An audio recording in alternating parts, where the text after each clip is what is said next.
उधर Jhansi medical college के बच्चा वार्ड में भीषण आग के चलते 10 बच्चों की मौत हो गई। हालांकि यहां भर्ती 59 बच्चों में से बाकी बच्चों को बचा लिया गया, लेकिन जिन बच्चों की मौत हुई है उनके परिजन अब इंसाफ मांग रहे हैं। पूरे मामले में अब तक सीधे तौर पर मेडिकल कॉलेज प्रशासन की लापरवाही की बात सामने आई है। सवाल उठता है कि आखिर इस गंभीर चूक की जवाबदेही कब तय होगी। इसी को लेकर रिपोर्ट देखिए।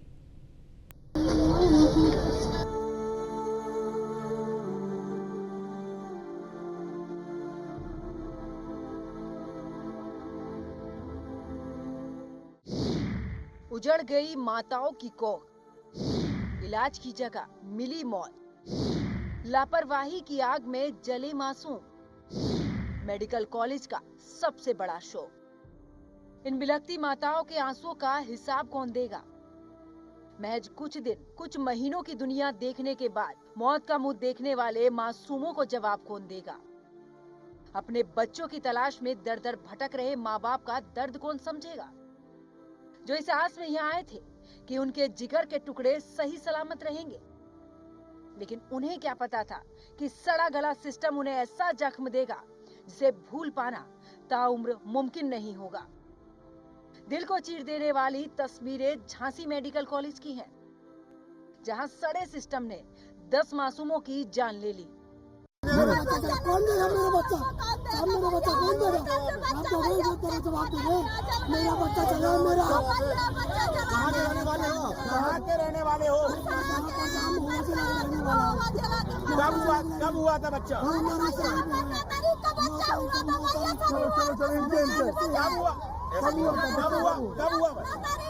शनिवार दिन 8 बजे सवेरे बच्चा हुआ था हमारे बच्चे को आग लगा दी ना पहले चल गए। अच्छा, आप वहाँ थी उस समय?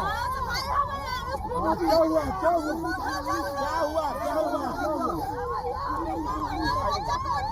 उसे आग लगी, उनने दूध खा बोला के दूध लेके आओ, सब बच्चा खा दूध ही घोल रहे थे।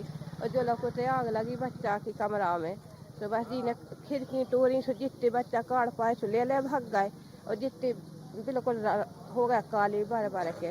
अब कह रहा जो है तुम्हारा बच्चा, हमारे में बच्चा ही नहीं है। और जैसे ही आग लगी तो सब लोग दौड़े, तो नर्स बाहर के लिए धक्का दे रही थी, अंदर नहीं जाने दे रही थी। फिर जबरदस्ती से अंदर गए, जिसके हाथ में जो भी जिसका भी बच्चा आया ऐसे निकाले हम लोग। नर्स लोग जाने नहीं दे रहे थे, डॉक्टर लोग उधर बाहर के खिड़की से तोड़ के अंदर गए जब बच्चे को निकाला। अभी तक हमारे बच्चे का पता ही नहीं है। घटना शुक्रवार देर रात करीब 10:30 बजे की है, जब झांसी मेडिकल कॉलेज के बच्चा वार्ड में आग लग गई। आग लगने के बाद हड़कंप मच गया। आनन फानन में आग बुझाने की कवायद शुरू हुई और रात करीब 12:30 बजे तक आग पर काबू पा लिया गया, लेकिन तब तक 10 मासूम बच्चों की मौत हो गई। वार्ड में 59 बच्चे भर्ती थे, जिसमें से बाकी बच्चों को बचा लिया गया। घटना की सूचना पर डिप्टी सीएम ब्रजेश पाठक मौके पर पहुंचे और घटना पर दुख जताते हुए जांच के बाद कार्रवाई का भरोसा दिया। जांच के आदेश स्तरीय दिए गए हैं। पहली जांच तो शासन स्तर से होगी, जो हेल्थ डिपार्टमेंट करेगा। दूसरी जांच पुलिस प्रशासन और जिले के स्तर से होगी, जिसमें फायर विभाग की भी टीम शामिल होगी। और तीसरी मजिस्ट्रेटी जांच के भी आदेश दिए गए हैं। हर स्थिति में घटना के कारणों का पता लगाया जाएगा और जो भी कारण होंगे वो आपके समक्ष, हम प्रदेश की जनता के समक्ष आपके माध्यम से रखेंगे। सबसे बड़ी बात यह है कि घटना कैसे हुई, किन कारणों से हुई, इस बात का हम पता लगाएंगे। और यदि किसी स्तर पर लापरवाही पाई गई तो उसकी जिम्मेदारी भी हम तय करेंगे, उनके खिलाफ भी हम कड़ी कार्रवाई करेंगे, किसी को छोड़ेंगे नहीं। बच्चों के परिजनों के साथ, बच्चों के साथ पूरी सरकार खड़ी है। हम स्वयं दुखी हैं। रात से जब से हमें घटना की जानकारी मिली, हम लगातार डिस्ट्रिक्ट एडमिनिस्ट्रेशन के साथ साथ हम मेडिकल कॉलेज प्रशासन के संपर्क में हैं। हमारे साथ प्रमुख सचिव महोदय भी आए हैं। हर स्थिति में हम साफ साफ ये करेंगे कि कहां से आग लगी, किसकी लापरवाही। झांसी की घटना पर सीएम योगी आदित्यनाथ ने भी गहरा दुख जताया है और झांसी कमिश्नर से 12 घंटे में रिपोर्ट तलब की है। वहीं प्रधानमंत्री नरेंद्र मोदी ने भी दुख जताया है। सीएम योगी इस घटना से आहत है और लगातार पूरे मामले पर नजर बनाए हुए हैं। लेकिन इस मामले में प्रथम दृष्टया मेडिकल कॉलेज प्रशासन की बड़ी लापरवाही ही सामने आ रही है।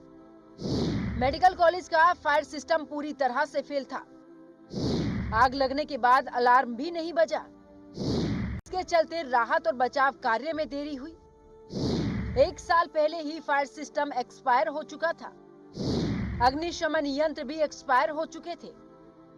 सवाल उठता है कि ऐसे ही क्यों न मेडिकल कॉलेज प्रशासन पर सख्त कार्रवाई हो, जिसने इतनी बड़ी लापरवाही पर ध्यान नहीं दिया और जिसका नतीजा 10 मासूमों की मौत के तौर पर सामने आया। सवाल ये भी बड़ा है कि मेडिकल कॉलेज के सिस्टम को संचालित करने वाले लोगों पर भी कब शिकंजा कसेगा। Bureau report, news 1 India.